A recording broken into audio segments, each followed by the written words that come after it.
Do you ever struggle with not being able to see Jesus?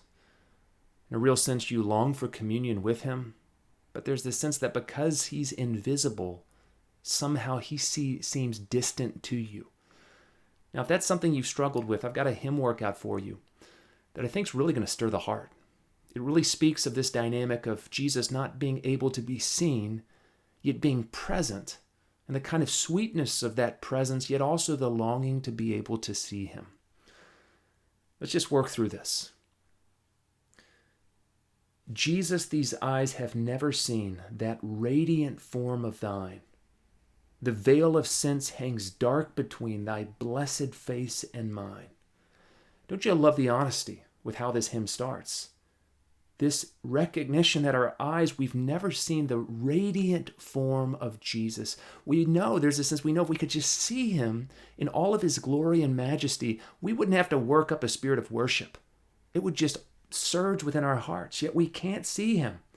The veil of sense. Isn't that a beautiful image? The veil of sense. Our eyes, they blind us. The veil of sense hangs dark between thy blessed face and mine. There's this sense in the hymn that Jesus, he's right there. He's right there in front of us. The problem is just that our eyes are unable to see him, and in a sense they hinder us from being able to see him. I see thee not. I hear thee not. Yet art thou oft with me. In earth hath near so dear a spot as where I meet with thee. Now sometimes these hymns get intimate. This is an intimate moment. This reality, this voice of a beloved crying out to her lover. I see thee not, I hear thee not, but you are here with me. In earth, it doesn't have any spot that's so special as that place where I meet with you. And this is what we want as believers. You know, we want prayer not to just be a routine that we work through dutifully, but that feels dead. We want there to be what an older set of Christians would call a trysting place. That there's that place where a lover and a beloved, they meet. You know, they meet in secret. And there's that sense that for the believer, that's what prayer is. There's that secret meeting between Jesus and the soul. And that place, that's the most special place of all for us.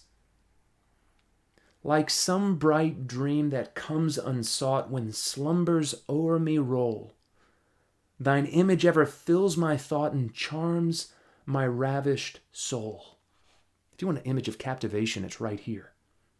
In the same way that, dreams, they just come upon us. There's this sense that this heart is so captivated by the love of Jesus that his image, it ever fills the thought of the hymn writer. It charms his ravished soul. This is the one who's constantly on the mind of this believer.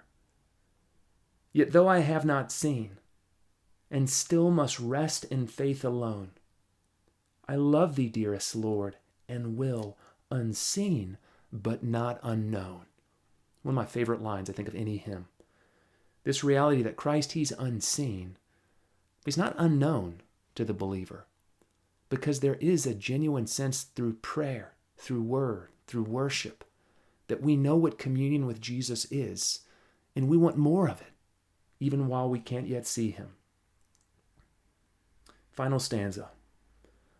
When death these mortal eyes shall seal, and still this throbbing heart, the rending veil shall thee reveal, all glorious as thou art. If you want a picture of Christian hope, the way we face death differently from the world, this is it. Because for us, when death seals the eyes, when finally it stops this heart, that's not the end. That is the rending of the veil. And what we will discover is all of a sudden then we'll be able not just to believe in Jesus without seeing him, but will actually be with him and see him. And that is something, it ought to excite us. And it ought to make us use this life to put off the old man, to put on the things that we know delight our Lord Jesus, and to live with earnest expectation. Yes, grateful for the life that we're presently given, but longing for that moment where the veil is torn and put aside, and we can be in his presence and see him as he is. This is a hymn that will stir your heart and make you long for Jesus.